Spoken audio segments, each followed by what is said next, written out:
The Mustang was growing out of its image as a cute little car for the sporty crowd and into its new image as a rip-roaring street machine. Chevrolet's introduction of the Camaro with the 396 engine upped the performance ante for the pony car, and Ford responded with new engine options for 1967. Up through 66, the engine compartment could only accept the small block 289. In 67, there was a major redesign, and the engineers reworked the motor compartment to accept the Ford big block. The top engine at that time was a 390.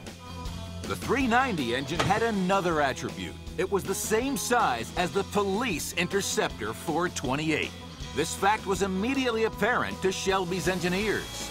Shelby was already intimately familiar with this series of Ford motors, having used the similar-sized 427 in the Daytona Cobras and the Le Mans cars. When Ford squeezed it into the Mustang, it opened a floodgate of performance for the Shelby Mustang. The engine's a 428 Police Interceptor rated at 355 horsepower. Truly, that was rating for insurance reasons and to keep the horsepower down at that time. I believe it's pushing about 400, 410 would be more realistic. Two Holley 600 CFM 4-barrel carburetors on an aluminum intake manifold, cast iron factory headers, and a 12.5-to-1 compression ratio completed this engine, which was in reality a slightly detuned racing motor. Just a little bit of torque in this.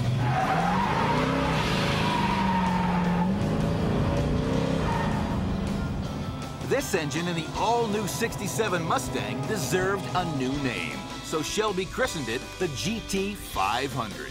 There was no mistaking it for any other car on the street. The GT500 for 67 sported some new fiberglass vents and a pair of large driving lights in the middle of the grille. At the rear, there was an all-new spoiler and new taillights.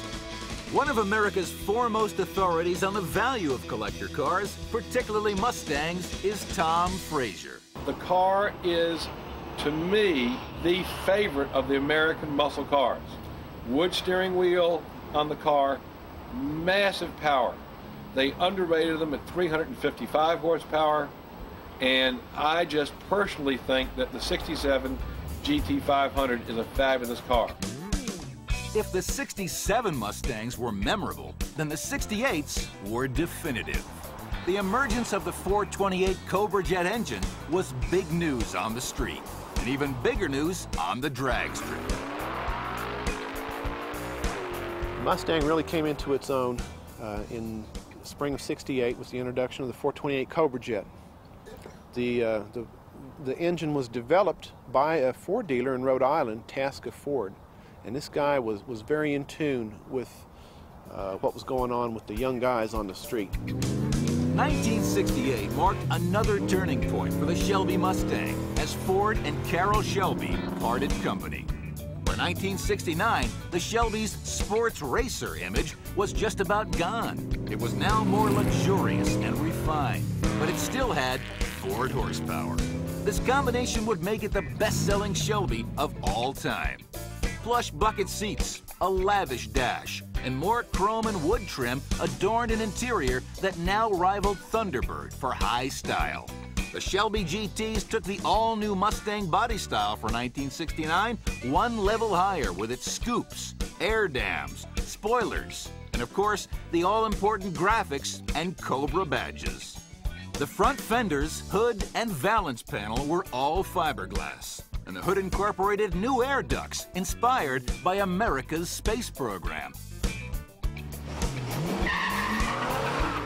Ford still offered two Shelbys for 1969, the GT500 with the 428 Cobra Jet engine, and the GT350 with an all-new 351 V8 built in Windsor, Ontario, and called the Windsor engine. The 351 engine in the GT350 actually is one of the best street cars that you can have. A beautiful shape that a lot of people love, and easy to drive with massive power. The Shelby cars had been the jewel of Ford's lineup ever since 1965. But in 1969, the Shelby faced its first real challenge to its image and the challenge came from another Mustang. In a bit of irony, the racing body that helped create the Shelby Mustang back in 1965 now made it obsolete. The new racing series for pony cars was called the Trans Am, and Ford had built the Boss 302 Mustang expressly to dominate the Chevy Camaro Z28 in this series. Ford had finally built the car that would give them the sports car panache they had always wanted, and without Carroll Shelby.